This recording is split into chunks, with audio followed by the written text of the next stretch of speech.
Se echa de menos algún capítulo expresamente dedicado a dos mujeres en la lucha, Juana desde las élites y María Pacheco desde la trinchera.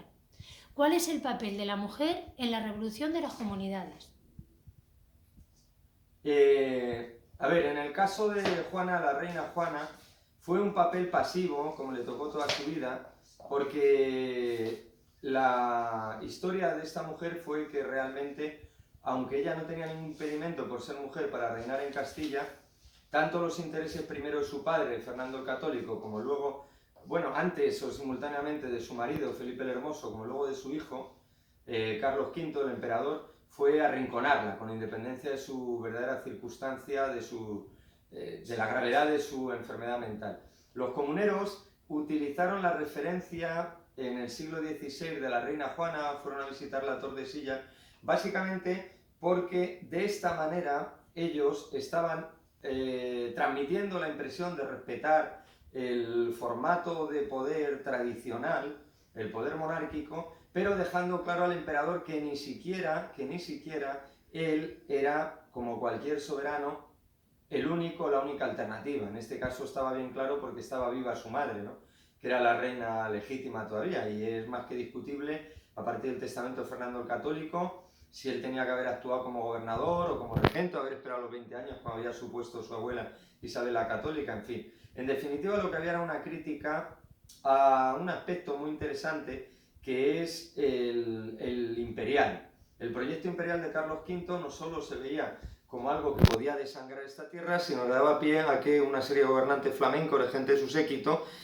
sangraran los recursos de Castilla, ¿no? Aquí se ha querido hacer una lectura protonacionalista, pero además creo que se puede ir más allá. Se está haciendo una crítica al imperialismo porque entre los mismos comuneros hay quien dice que esos flamencos trataban a los naturales, a los castellanos, como si fueran sus indios. Lo cual quiere decir que se está haciendo ya una referencia a ese comienzo de la colonización en América, y se sabe ya que esa colonización americana supone un expolio injusto de una serie de recursos.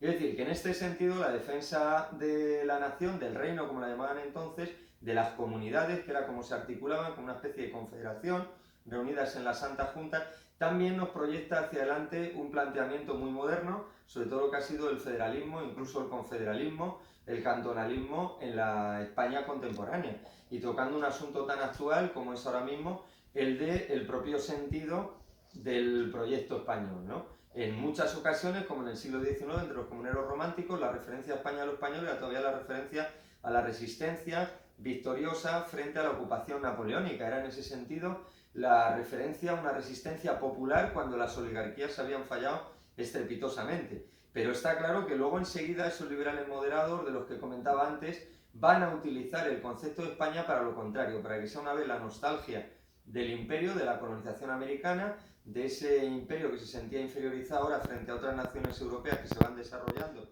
colonialmente e industrialmente durante el siglo XIX, y además va a ser un concepto que no va a dejar compatibilidad, se ve ya desde las Cortes de Cádiz, a la existencia de otras naciones. Esto va a ser un problema primero para todos los diputados americanos que representan los diferentes territorios de la América Española, y después para ya desde entonces para algún diputado catalán, pero después va a ser un problema para los nacionalismos alternativos desde la periferia a este nacionalismo español que se va afianzando durante el siglo XIX. Entonces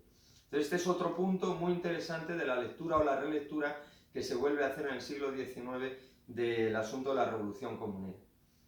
Aparte de la cuestión económica, de la defensa de la productividad o de ese modelo que, como comentaba antes, aporta Flórez Estrada y Martínez Marín adelanta, que sería muy interesante todavía hoy día. Pero yo he querido incluir todo esto. Me preguntabas por María Pacheco, ¿no? Que sigue siendo un símbolo de esa lucha porque ella pertenecía a la aristocracia, pero sin embargo se identifica con el común, como explico en el libro, hasta el punto de, como dicen los cronistas de la época, no hacer nada que, aunque fuera en contra de su opinión, que no hubiera aprobado el conjunto de lo que llamaríamos hoy día una asamblea, de la gente congregada para defender su opinión. Es decir, es una persona que defiende totalmente la soberanía del común, la soberanía de abajo.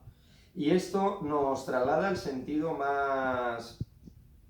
permanente a lo largo del tiempo de la revolución comunera, ¿no? Se está defendiendo nada menos, con todas las implicaciones sociales y económicas que eso lleva, que una cuestión política fundamental, que la soberanía es de la gente y que es la gente y no los poderosos, lo que llamaríamos hoy día la oligarquía, quien tiene que mandar. A partir de aquí yo he hecho un eje, una lectura de toda la historia. Estos son unos apuntes para una interpretación, como señala el subtítulo del libro. Se podría desarrollar mucho más desde la Baja Edad Media y desde la época del Renacimiento, pero incluso desde más atrás, sobre este asunto. Es decir, hasta la misma actualidad. Creo que hoy día, como tengo incluido en la presentación del libro, y desarrollo luego en el interior, hay razones más que fundadas para que veamos que en este neoliberalismo que aboga por la competencia y por, con la excusa de los emprendedores, lo que se está pidiendo otra vez un crecimiento de las oligarquías, con la excusa a veces de la tecnocracia, a costa de ese sentido común comunero, de esas decisiones, esa capacidad política, esa mayoría de edad de las comunidades.